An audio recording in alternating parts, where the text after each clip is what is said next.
I was 19 the summer I came home from college.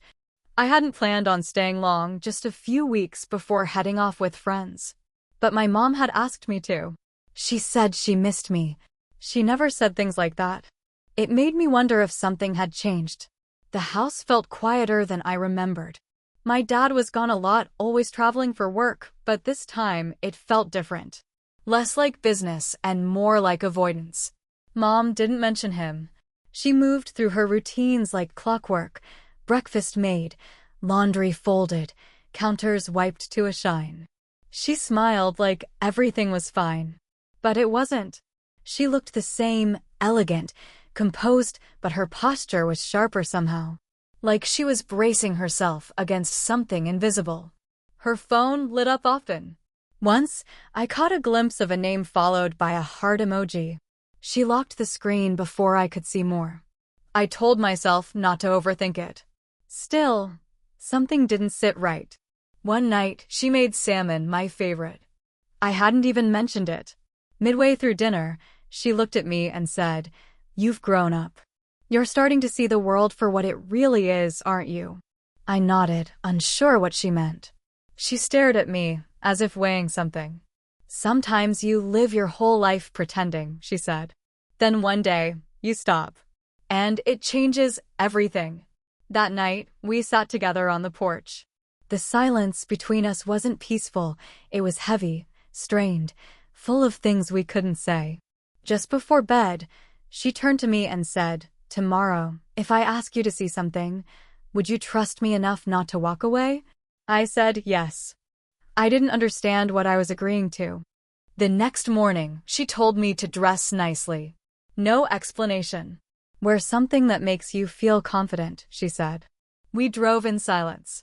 She played music I didn't recognize, soft, nostalgic, like a memory she hadn't shared with me. We arrived at a small restaurant I'd never been to. She ordered wine. I stuck with water. She seemed lighter, not happy, exactly, but freer. She asked about school. I told her I was thinking of changing majors. She smiled and said she'd always thought I'd do something creative. "You remind me of someone I used to be," she said. It landed strangely. Then she started talking about the past, how she met my dad when they were young, how she mistook stability for love. "Sometimes love feels like obligation," she said. "And you forget what wanting feels like." She pulled a photo from her purse, her, barefoot on a beach, laughing.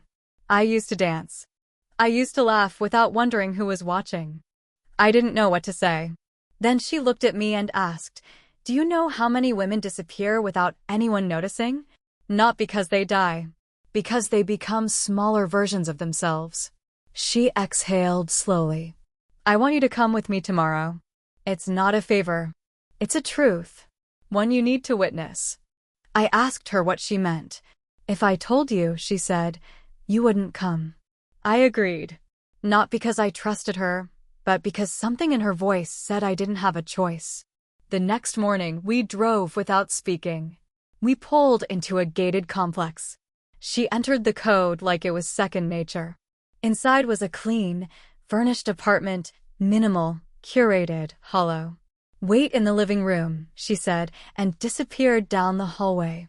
At first, I sat. Then I heard voices, hers and a man's. Laughter. Comfortable, soft, easy. I stood, walking toward the sound. I passed the bathroom, a spare room, then came to the last door, slightly ajar. Rustling fabric. Warm, intimate tones. I didn't see everything. I didn't have to. Her voice was lighter than I'd ever heard it. His was familiar. She wasn't being coerced. She wasn't hesitating. She was choosing this. Completely. I turned and left. Sat in the car. Numb. She had brought me there. Deliberately. Not for an explanation, but for a revelation. When she returned, there was no apology. No shame. Just a calm finality. "Now you know," she said. We drove home in silence.